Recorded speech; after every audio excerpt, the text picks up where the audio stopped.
আল্লাহ পাক রব্বুল আলামিন মহাগ্রন্থুল কোরআন কারীমের ভিতরে ডাক দিয়ে আল্লাহ পাক রব্বুল আলামিন জানাইলেন। আল্লাহ পাক রব্বুল আলামিন বলেন, মান আরাদা আন যিকরি ওয়ামান আরাদা আন যিকরি ফাইন্না লাহু মাঈশাতান দানকা ওয়া নাহশুরুহু ইয়াওমাল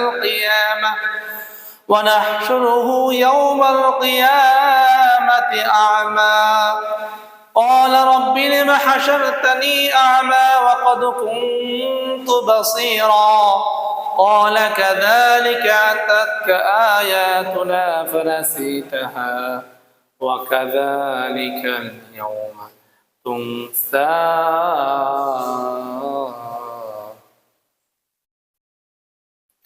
আল্লাহ পাক রব্বুল আলামিন বললেন, বান্দারে মহাগ্রন্থুল কোরআন কারীম প্রেরণ করলাম, পাঠাইলাম সংবিধান জীবন পরিচালনা করার জন্য।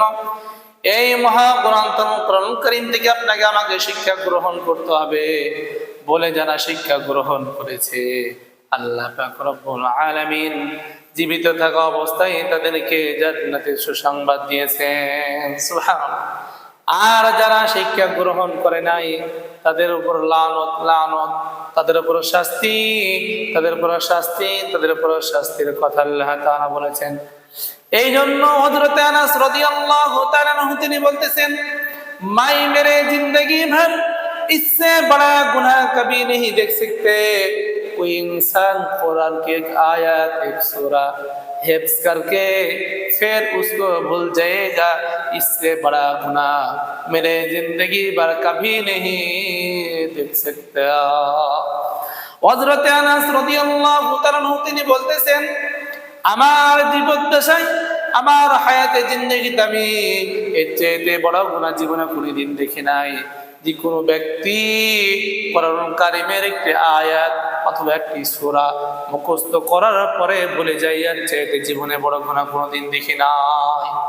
এই জন্য কাজী আপনাকে আমাকে কি করতে হবে? মহাগ্রন্থ কোরআন কারীমের সাথে একটি গভীর কানেকশন রাখতে হবে, গভীর কানেকশন সম্পর্ক করতে হবে। বলে কেমন গভীর সম্পর্ক করবেন? সন্তানের সঙ্গে মায়ের যেমন একটা কানেকশন, যে একটা সম্পর্ক, এর চাইতে হাজার গুণ সম্পর্ক রাখা কোরআন কারীমের সাথে আপনার আমার দরকার আছে কিনা বলুন? আছে। এই জন্য আপনাকে আমাকে কোরআন কারীমের সাথে সম্পর্ক রাখতে হবে। বলে পৃথিবীতে যাহা কিছু রয়েছে সব পড়ে থেকে যাবে, এমন কি আদম আলাইহিস সালাতু ওয়াস সালাম থেকে শুরু করে নিয়ে ঈসা রুহুল্লাহ পর্যন্ত কেউ পারমিশন থাকবে না কোনো কথা বলার রব্বে কারীমের সঙ্গে। আল্লাহ পাক রব্বুল আলামিন সৃষ্টিকর্তার যে মহাগ্রন্থ কোরআন কারীম, এটা কেমন কিতাব বলে, হাদা কালামু রব্বি কালামুল্লাহ, আল্লাহর কথা। এই কোরআন কারীমটা এমন একটি কিতাব, বলে কোরআন কারীমের দিকে তাকাইলে সওয়াব, পড়লো সওয়াব।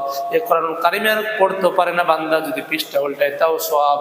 বলে এমন একটি কিতাব চুম্বন খেলেও ওই মহাব্বত তৈরি হয়ে যায়। এই জন্য কোরআন কারীমের সাথে আপনাকে আমাকে সম্পর্ক রাখতে হবে।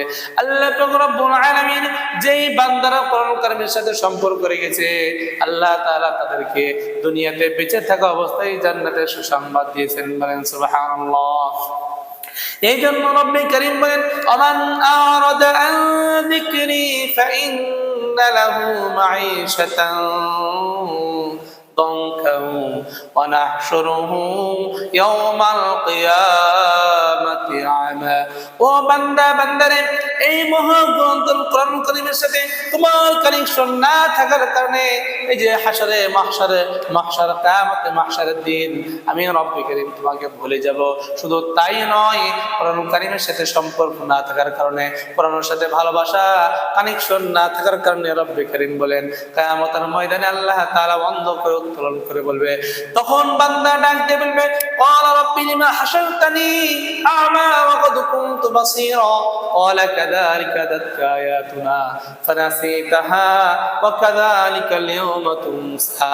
যেই বান্দা কিয়ামতের ময়দানে আক্ষেপ করবে, আফসোস করবে, চোখ থাকবে না, চোখ থাকতেও চোখ দিয়ে কিছু দেখতে পাবে না, চোখের জ্যোতি হারিয়ে যাবে, আক্ষেপ করে আফসোস করে রব্বে কারীমকে ফরিয়াদ জানিয়ে বলবে, আল্লাহ দুনিয়ার জিন্দেগিতে আমি চক্ষুষ্মান ছিলাম, আমার চোখ ছিল, কিন্তু কিয়ামতের ময়দানে আমি তো কিছু দেখতে পাই না। আল্লাহ পাক রব্বুল আলামিন বলবেন যে তোমার জীবন পরিচালনা করার জন্য একটি সংবিধান মহাগ্রন্থ নূরানীর বান্দা পাঠিয়েছিলাম। দুনিয়াদারির ব্যস্ততার কারণে ওই যে আত্মীয়তার বন্ধন আর সম্পর্ক আর যে ব্যবসা বাণিজ্য খেত খামারে টাকার প্রতি লোভ, নারীর প্রতি লোভ, আর ইয়া বাবা বা ট্যাবলেটের প্রতি লোভ, সমস্ত লোভ ভালোবাসা সুযোগময় জিন্দগি বিলাসিতার জিন্দগি বান্দা করেছো। কোরআন কারীমের সাথে কানেকশন না থাকার কারণে আমি রব্বে কারীম তোমাকে কিয়ামতে মাহশারে আমি ভুলে গেলাম। এই জন্য আপনাকে আমাকে কোরআন কারীমের সাথে সম্পর্ক রাখতে হবে। আল্লাহ পাক রব্বুল আলামিন আমাদের সকলকে মহব্বত, ভালোবাসা কোরআন কারীমের সাথে মায়ের চাইতে 1000 গুণ রাখার তৌফিক দান করুন। সকলে বলে আমিন। ওয়া আখিরু দাওয়ানা আলহামদুলিল্লাহি রাব্বিল আলামিন। আসসালামু আলাইকুম ওয়া রাহমাতুল্লাহি ওয়া বারাকাতুহু।